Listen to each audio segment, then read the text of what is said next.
Hey everyone, Anarch here, and this is another installment in the series that I call Anarch Abridged, where I just sit down in front of the camera and talk for 20 to 30 minutes on some topic that's on my mind.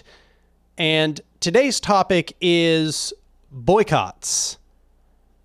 So, even though it seems like this video may be a sort of a react video to the topic of whether we should boycott Hogwarts Legacy, I just want to say that that's not really the topic of this video. This was not actually created as a reaction to that controversy. This has been the video I had planned before my mic broke. This is the old one right here. And it broke in the middle of recording the video that was supposed to come out like 3 weeks ago. But thank you to my generous patrons for getting me a replacement. And I suppose I shouldn't say just my patrons, but a bunch of different people pitched in to help me get new recording equipment. This mic, that's one of the things that I got. The camera. And a few other things just to facilitate this new setup. So I just want to thank everybody who helped me get this new setup. I think, as you can see, the quality of the video is quite a bit better, and I hope the quality of the sound is better as well. And if you would like to help me in a more long-term sense, especially if you'd like me to keep making these videos and maybe even have time for live streams or maybe shorter video essays in between the long video essays, just go over to my Patreon at patreon.com/anarch, which is ANARK, and just become a patron at any level that seems good to you. But, that's the intro spiel. Let's get started on this topic of boycotts. So I think one of the challenges in the topic of the boycott is that it kind of comprises a lot of different kinds of actions. But at its base, the boycott is basically just withholding consumption of something. And with the desired outcome that withholding of consumption will have some effect on a power structure, some key power structure. And I think it's obvious to say that this boycott mostly takes place within the market. That is to say that you are or are not consuming some product that some corporation offers. And the hope is that lack of consumption will negatively impact that corporation. And in doing so, hopefully force it to do something differently. Of course, I will just note that it doesn't have to be a corporation. It could be a government agency. It could be a nonprofit. It could just be some organization. But in a very general sense, I think we all know that it is mostly a consumer act. So as I get into this discussion, I think it's important that I kind of delineate between what I consider kind of two distinct forms of boycott. What I will call a personal boycott and what I might call a concerted or organized boycott. So a personal boycott is a boycott that is carried out at one's personal discretion, but is not really like part of some larger campaign. It's generally going to be associated with a maybe kind of like an ethical act. It's an attempt to simply not be part of the consumption of some product or service that you consider problematic or unethical, with the feeling that you just don't want to be present in that process. You don't want to give your money or efforts to the reproduction of that unethical thing. By contrast, the concerted or organized boycott is one that is carried out in mass. That is to say, it is coordinated with other people with a sort of purpose in mind and with the conception that you are all doing the boycott together in an organized fashion. So let me kind of be a little more specific here. An organized boycott is typically going to be one that has clear demands. That is to say, the boycott comes along with some sort of public messaging campaign.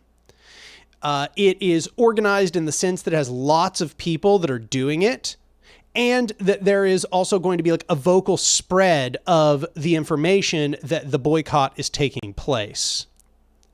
Lastly, I would like to add, and maybe this isn't really like a characteristic of, say, like a concerted or a personal boycott, but it's just kind of like something I think that we should take into consideration if we choose to use a boycott, and that is, what do we actually think the intended outcome of that boycott is?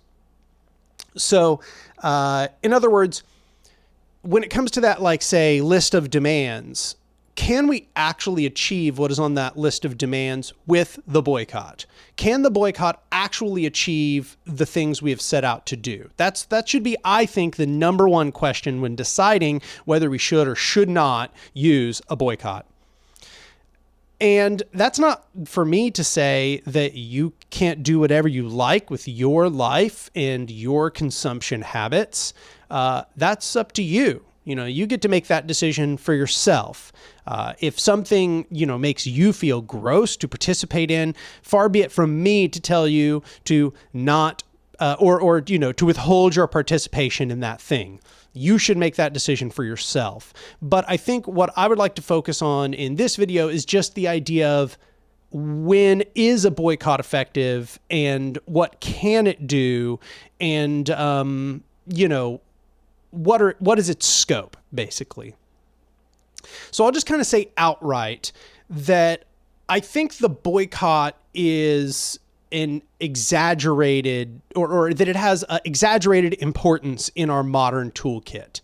That's not to say that it has no place, but I think that people, a lot of the time, we are undergoing personal boycotts, not organized boycotts, and therefore we have very little effect upon any of the entities we are wishing to impact with our boycott to begin with.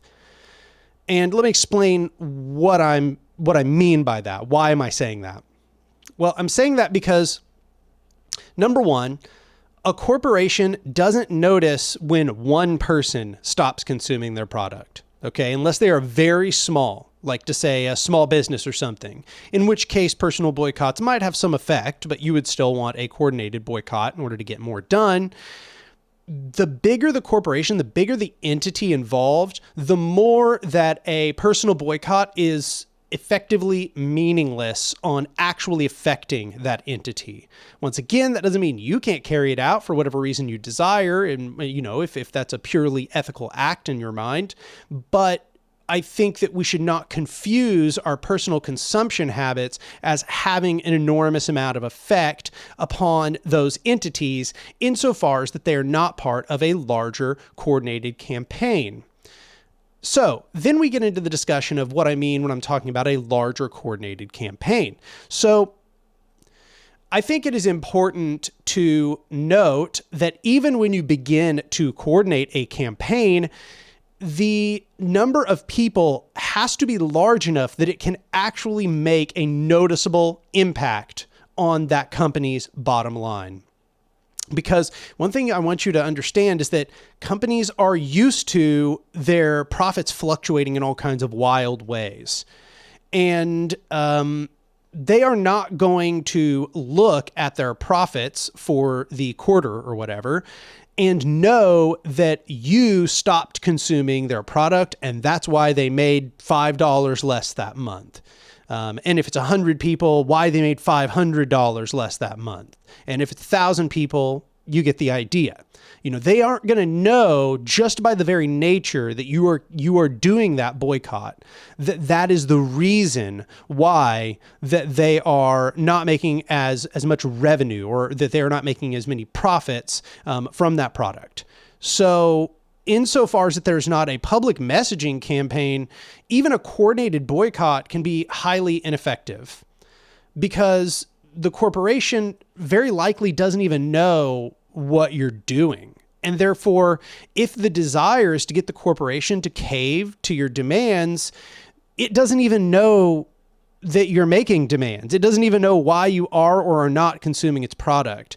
All it's going to see is like, oh, that product didn't do well. And it may have all its own reasons for thinking that product didn't do well. Reasons that, you may not even expect.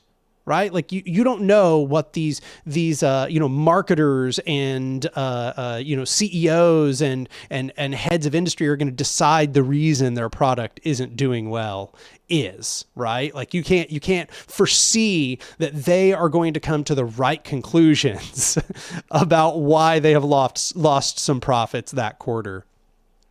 That is why then it is important that public messaging campaign come along with it. And ideally then a list of demands. So that public messaging campaign is therefore to let the entity, the corporation or the state entity or whatever it is, know that the boycott might be responsible for their loss in profits. And then the demands are important because then that corporation can know what it needs to do. If indeed it caves to your boycott campaign, it needs to know what it can do to stop your boycott campaign. Okay?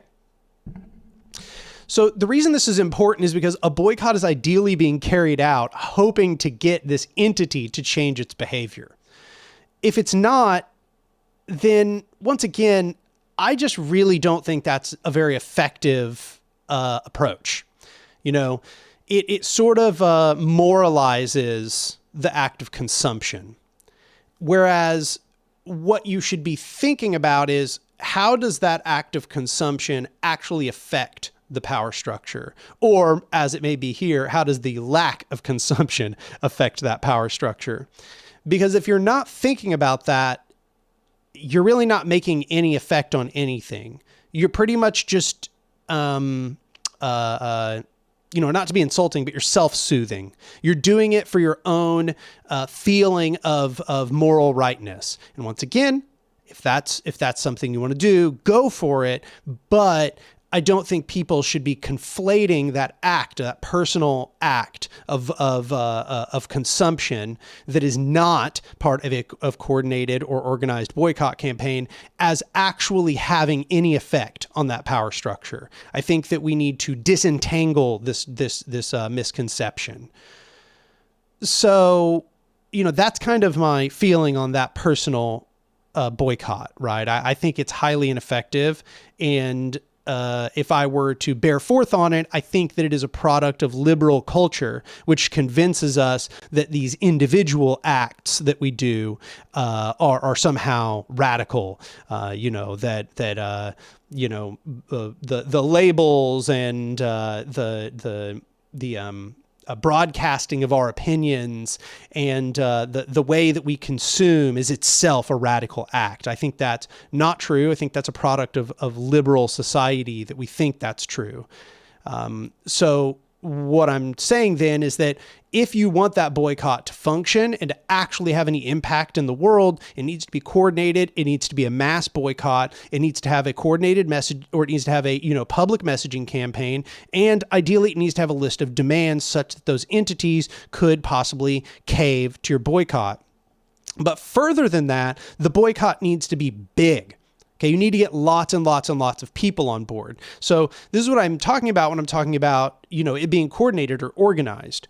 Usually you are not going to get a truly effective boycott campaign going just by some, word of mouth. You're going to really need to try to get all interested entities on board with your boycott campaign. That means you try to get other organizations on board who each of them do public messaging campaigns. Each of them amplify your demands.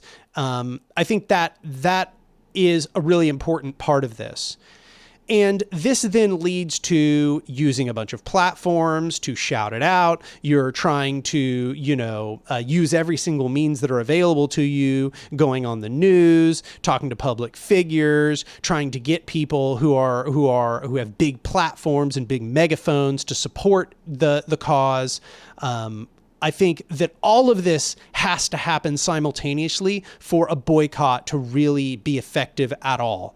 Because if it is anything short of this, it is very likely to, number one, get very few people on board with the boycott campaign, which means it will have basically no effect and no power. Number two, the corporation, or possibly number two, the corporation will not even have any idea that the boycott is taking place, right? Even if you get a massive boycott, let's say you get hundreds of thousands of people to do your boycott, but the corporation has no knowledge of why this boycott is taking place. They just go, oh, well, guess that product didn't do too well. Why? They go to the marketers. Oh, well, maybe it's just because, some, irrelevant feature that they come to the conclusion of. So you need that power structure to also be aware of why that this is happening. If it lacks these features, it will probably be an ineffective boycott. So, I think these are kind of like broadly my thoughts on the concept of a boycott when it is and is not effective. I should say for my own part, I think that the biggest mistake that I see being done is the conflation of a personal boycott with, a truly concerted boycott campaign. I see lots of people, trying to portray, some product that you consume, whatever it is, as somehow having bearing on your support or lack of support for some given corporation.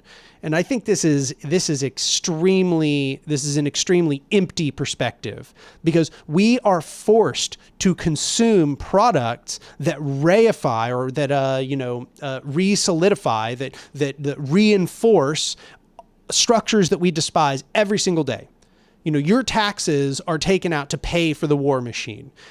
When you buy things at Walmart, you're supporting Walmart, and you say, well, I could go, consume at some local grocery store. Well, you're still supporting capitalism. You're still supporting that same logistics system. You think that store is not ordering the products from all of the same corporations, those corporations being the ones who are causing enormous pain in the world, that are perpetuating a capitalist system.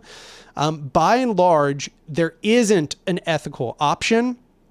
And furthermore, your withholding of your consumption usually has no ethical component, because your withholding of consumption does not change how those power structures function.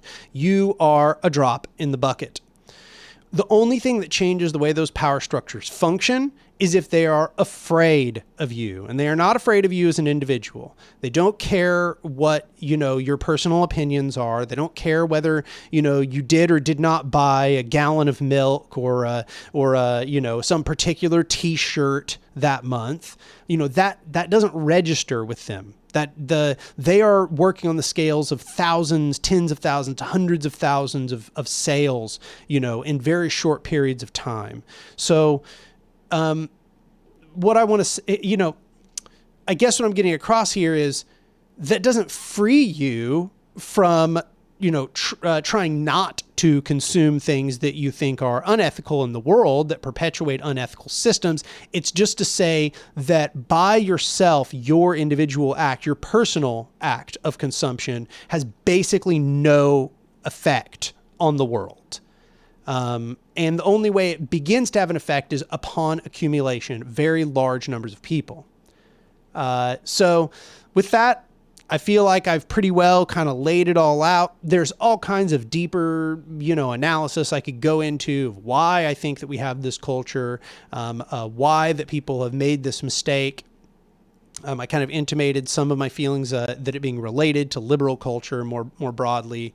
I could give lots of examples. I'm not going to. I think I've given you most of the concepts you need to understand a boycott and when it is and is not effective, and what your role in boycotts are.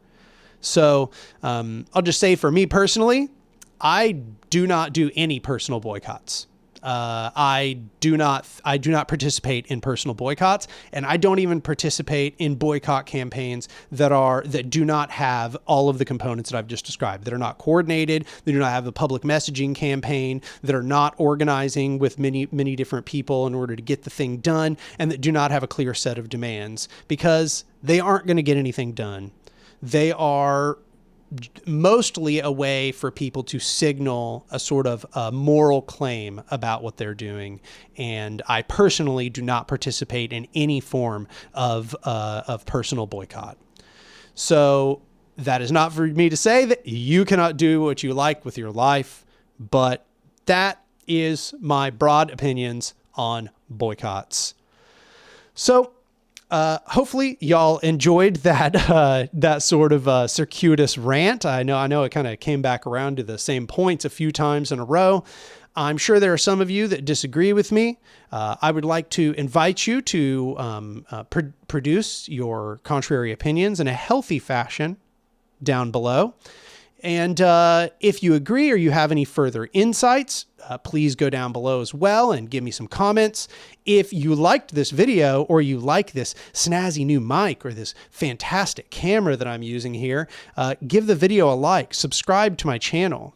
And lastly, I will note, if you want to support the channel and me continuing to make videos and hopefully being able to produce a wider variety of different kinds of videos, please go over to my Patreon at patreon.com/anarch, ANARK, and become a patron for any amount. I appreciate all of you enormously. The people who subscribe to the channel, the people who become patrons, those of you who comment, you are all integral in the continuation of this channel. So again, I appreciate you enormously. And for today, that's it. I'll see you next time.